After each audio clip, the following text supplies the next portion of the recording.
ಮಾಡ್ರಿ ಗಣಿತ ವಿಚಾರ ಮಾಡಿ ಮಾಡೋದದ ಮಾಡ್ರಿ, ತಿಳ್ಕೊಂಡು ಮಾಡ್ರಿ. ಮುಂದೆ ನಾವು ತಿಳಿಸ್ತೀವಿ ಚಂದಂಗ. ಒಂದು ಉದಾಹರಣೆ ಕೊಟ್ಟದ, ಆ ಉದಾಹರಣೆ ನೀವು ಮಾಡಲೇಬೇಕು. ತಿಳಿತಲ್ಲ? ಹಾಂ, ಚಂದಂಗೆ ಮಾಡ್ರಿ. ಗಣಿತಗಳನ್ನು ತಿಳ್ಕೊಂಡು ವಿಚಾರ ಮಾಡೋ ಶಕ್ತಿ ಬೇಕಿದಕ್ಕೆ. ಇಂಥವೇ ದೊಡ್ಡ ಮೆಂಟಲ್ ಎಬಿಲಿಟಿ ಇಲ್ಲ. ಯಾಕಂದ್ರೆ ಹೆಂಗೆ ಇರ್ತಾವ ನಿಮಗೆ ತಿಳಿಲ್ಲ ಅಂತ ಹಾಕ್ಯಾವ. ಮಾಡೋದಾತಂದ್ರೆ ವಿಡಿಯೋ ಆನ್ ಮಾಡ್ರಿ. ಎಲ್ಲರೂ ಚಂದಂಗ ಅತಿ ನೀಟಾಗಿ ಬಿಡಿಸ್ರಿ, ಗಡಿಬಿಡಿ ಮಾಡಬೇಡ್ರಿ. ಹೆಂಗೆ ಗಣಿತಗಳನ್ನು ಮಾಡಬೇಕು ಅನ್ನೋದು ತಿಳಿಸ್ತದ ನೋಡ್ರಿ. ಹಾಂ, ಎಲ್ಲಾರ್ದು ಮಾಡೋದಾತಲ್ಲ ವಿಡಿಯೋ ಆನ್ ಮಾಡಿ ನೋಡ್ರಿ. ಎಲ್ಲರೂ ಬೋರ್ಡ್ ಕಡೆ ನೋಡ್ರಿ. ಒಂದು ಲೆಕ್ಕ ತಿಳಿಸ್ತದ ನಾನು. ಒಂದು ವರ್ಗಾಕಾರದ ಭುಜ 25 ಸೆಂಟಿಮೀಟರ್ ಎಂದು ಅಳೆಯುವ ಬದಲು 20 ಸೆಂಟಿಮೀಟರ್ ಅಂತ ಅಳದವ ನೋಡಿ. 25 ಸೆಂಟಿಮೀಟರ್ ಅಳದ ವಿಸ್ತೀರ್ಣ ಮಾಡಬೇಕಾದದ್ದು ನಾವೇನು ಮಾಡಿದೆ, 20 ಸೆಂಟಿಮೀಟರ್ ಅದ ಅಂತ ಅಳದ. ಆ ಅಳಿಯೋದ್ರಾಗ ಏನಾಯ್ತು, ವಿಸ್ತೀರ್ಣದಲ್ಲಿ ಆಗುವ ಶೇಕಡಾವಾರು ಎಷ್ಟು, ವಿಸ್ತೀರ್ಣದಲ್ಲಿ ಎಷ್ಟಾಗ್ತದೆ. ಉದ್ದ ಆಗಲ್ಲ ಅಳದ. ನೀವು 25ರಾಗ 10 ಕಳೆದ್ರೆ 5 ಆಯ್ತು, 25ಕ್ಕೆ 5 ದೋಷ ಆಯ್ತು. ಹಿಂಗೆ ಮಾಡೋದು. ವಿಸ್ತೀರ್ಣದಲ್ಲಿ ಆಗುವ ದೋಷ ಎಷ್ಟು ಅಂತ ಕೇಳ್ತಾನೆ. ಅದಕ್ಕೆ ಏನು ಮಾಡಬೇಕು, ನಿಜವಾದ ವಿಸ್ತೀರ್ಣ ಯಾವುದು 25 ಸೆಂಟಿಮೀಟರ್, ತಪ್ಪಾದದ್ದು ಯಾವುದು 20 ಸೆಂಟಿಮೀಟರ್.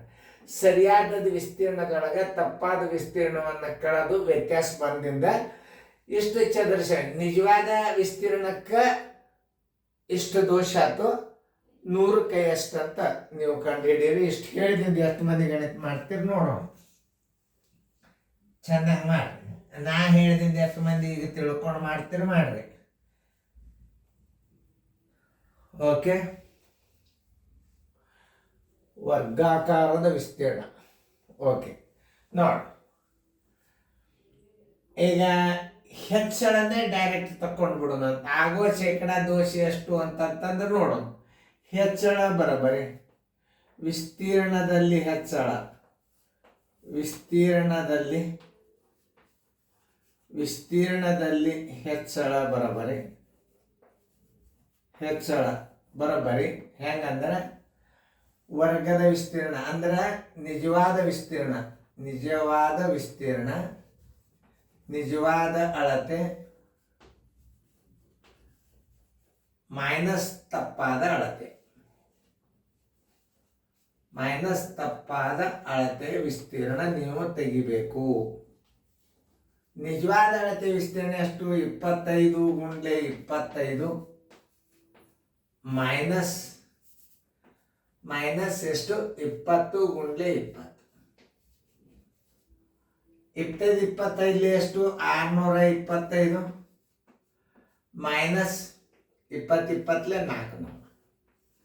ಎಷ್ಟು ವ್ಯತ್ಯಾಸ ಆಯ್ತು ನೋಡ್ರಿ, 225 ವ್ಯತ್ಯಾಸ ಆಯ್ತು.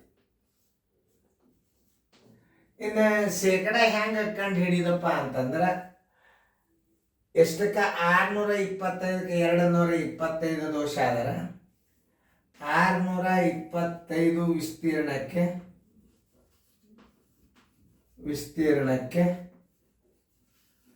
225 ದೋಷ.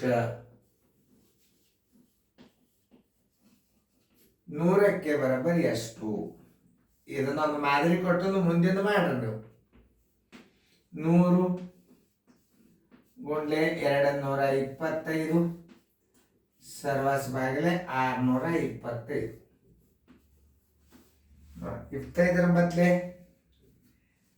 225, 25 625, 25 ಒಂದಲೆ 25 4, 9 36 ಶೇಕಡ ದೋಷ. ಆನ್ಸರ್ ಇಸ್ ಈಕ್ವಲ್ ಟು 36 ಶೇಕಡ ದೋಷ.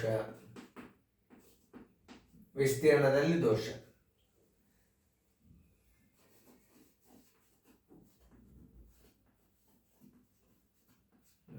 ಮಾಡಿ ಮುಂದಿನ ಗಣಿತ ಮಾಡ್ರಿ ನೋಡ್ರಿ ಸರಿಯಾಗಿ.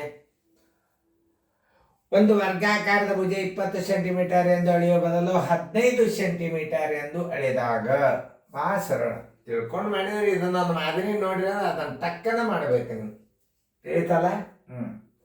ನೋಡಿ, ವಿಸ್ತೀರ್ಣದಲ್ಲಿ ಹೆಚ್ಚಳ ಮೊದಲು ತಕ್ಕೋಬೇಕು. ನಿಜವಾದ ಅಳತೆ ವಿಸ್ತೀರ್ಣದಲ್ಲಿ ಹೆಚ್ಚಳ ಬರೋಬರಿ, ವಿಸ್ತೀರ್ಣದಲ್ಲಿ ಹೆಚ್ಚಳ ತಕ್ಕೋಬೇಕು. ವಿಸ್ತೀರ್ಣದಲ್ಲಿ ಹೆಚ್ಚಳವನ್ನು ಹೆಂಗೆ, ನಿಜವಾದ ವಿಸ್ತೀರ್ಣ ಯಾವುದು? 20x20 ಮೈನಸ್ ತಪ್ಪಾದ ವಿಸ್ತೀರ್ಣ 15x15, 20 400 ಚದರ ಮೀಟರ್ ಮೈನಸ್ 15 225, 10 5 ಆದ್ರೆ 5 ಕೈಲ ಬಂತು 1, 10 3 ಆದ್ರೆ 7 ಕೈಲ ಬಂತು 1, 4 3 ಆದ್ರೆ 175 ದೋಷ. 400 ವಿಸ್ತೀರ್ಣಕ್ಕೆ ನಿಜವಾದ ಅಳತೆಗೆ ತಕ್ಕೋಬೇಕು ಶೇಕಡ ಯಾವಾಗಲಾದರೂ. 400 ವಿಸ್ತೀರ್ಣಕ್ಕೆ 175 ದೋಷ. 100 ವಿಸ್ತೀರ್ಣಕ್ಕೆ ಎಷ್ಟು ಆದಂಗಾತು? ಶೇಕಡ ಎಷ್ಟು ದೋಷ ಆದಂಗಾತು? 100 175 ಮೇಲೆ 400 ಬರೋದು. ಇವೆರಡು ಸೊನ್ನೆ, ಇವೆರಡು ಸೊನ್ನೆ. ಈಗ ನೋಡಿ 175 ಡಿವೈಡೆಡ್ ಬೈ 4, 4 4 16, 4 4 16 1 ಉಳಿತು, 4 4 16, 4 3 12 ಎಷ್ಟು ಉಳಿತು? 3 4 ಆಯ್ತು, 3 4 ಶೇಕಡ ದೋಷ. ಆನ್ಸರ್ ಇಸ್ ಈಕ್ವಲ್ ಟು 43.34 ಶೇಕಡ ಆರ್, 43.75 ಶೇಕಡ ದೋಷ. ಇಷ್ಟರೊಳಗೆ ನೀವು ಬೇಕಾದ ಒಂದು ಉತ್ತರ ಇರ್ತದ, ತೆಗೆದು ಹಾಕ್ರಿ. ನೋಡ್ರಿ, ನೀವು ಮಾಡಿದಿಂದ ನೋಡ್ರಿ ಕರೆಕ್ಟ್ ಆಗಿರಲಿಲ್ಲ ನೋಡ್ಕೊಂಡು ಫೈನಲ್ 43.75 ಬಂದದಿಲ್ಲ. ಬೇಕಾದ್ರೆ ಅದರಾಗರೆ ಬರಬೇಕು ಒಂದು, ಬೇಕಾದ್ರೆ ಅದರಾಗರೆ ಬರಬೇಕು ಒಂದು. ಇನ್ನು ಮುಂದಿನ ಗಣಿತಗಳು ಹಿಂಗೆಲ್ಲ ವಿಚಾರ ಮಾಡ್ತಕ್ಕಂಥ ಗಣಿತಗಳು ಇರ್ತಾವೆ. ಹಿಂಗೆ ನಿಜವಾದ ವಿಸ್ತೀರ್ಣಕ್ಕೆ ತಪ್ಪಾದ ವಿಸ್ತೀರ್ಣ, ನಿಜವಾದ ವಿಸ್ತೀರ್ಣದೇ ನೀವು ಶೇಕಡದ ತಕ್ಕೋಬೇಕು ಯಾವಾಗಲಾದರೂ. ಸರಿಯಾದ ವಿಸ್ತೀರ್ಣ ಯಾವುದು? 20x20. 400 ವಿಸ್ತೀರ್ಣಕ್ಕೆ 175 ದೋಷ ಆದ್ರೆ 100ಕ್ಕೆ ಎಷ್ಟು? 225ಕ್ಕೆ ಹಿಂಗೆ ಹಚ್ಕೋಬಾರ್ದು. ನಿಜವಾದ ಅಳತೆ, ಒಟ್ಟು ಜನಸಂಖ್ಯೆ, ಒಟ್ಟು ಸಂಬಳ, ಒಟ್ಟು ಆದಾಯ, ಇವು ಒಟ್ಟು ಗುಣಗಳು ಎಲ್ಲ 100, ಅದನ್ನು ಹಚ್ಕೋಬೇಕು. ಇದು ಹೆಂಗದ? 400 ವಿಸ್ತೀರ್ಣಕ್ಕೆ ಎಷ್ಟು ದೋಷ ಆಗ್ಯದ? 175. 100ಕ್ಕೆ ಎಷ್ಟು? 100 ವಿಸ್ತೀರ್ಣಕ್ಕೆ ಎಷ್ಟು ದೋಷ ಅದಂಗಾತು? ಒಳಗೊಬ್ಬೊಬ್ಬರು ಏನು ಮಾಡ್ತಾರ, 25 20 ಕಳೆದು 25ಕ್ಕೆ 5 ದೋಷ, 100ಕ್ಕೆ ಎಷ್ಟು? ಹಿಂಗೆ ಮಾಡಿ ಅದು ಥರ ಇಟ್ಟಿರ್ತಾರೆ. ಇದನ್ನು ಇಷ್ಟು ವಿಸ್ತೀರ್ಣದಲ್ಲಿ ಆಗುವ ಶೇಕಡ ದೋಷ ಎಷ್ಟು ಅಂತ ಕೇಳ್ತಾನೆ. ವಿಸ್ತೀರ್ಣದಲ್ಲಿ ಆಗುವ ವ್ಯತ್ಯಾಸ ಎಷ್ಟು? ಶೇಕಡ ವ್ಯತ್ಯಾಸ ಎಷ್ಟು ಅಂತ ಕೇಳ. ನೋಡಿ, ಎಲ್ಲರಿಗೂ ಅರ್ಥ ಆಗ್ಯದ ಅಂತ ತಿಳ್ಕೊಂಡು ನಾನು ಇಂಥ ಗಣಿತಗಳನ್ನು ನೀವು ಕಲ್ತರಿ ಅಂತಂದ್ರೆ ಮುಂದೆ ನಿಮಗೆ ಭಾಳ ಎಲ್ಲ ಗಣಿತಗಳು ಸರಳ ಆಗ್ತಾವೆ. ಚೆನ್ನಾಗಿ ಫೇರ್ದಾಗ ಬರ್ಕೊಟ್ರಿ.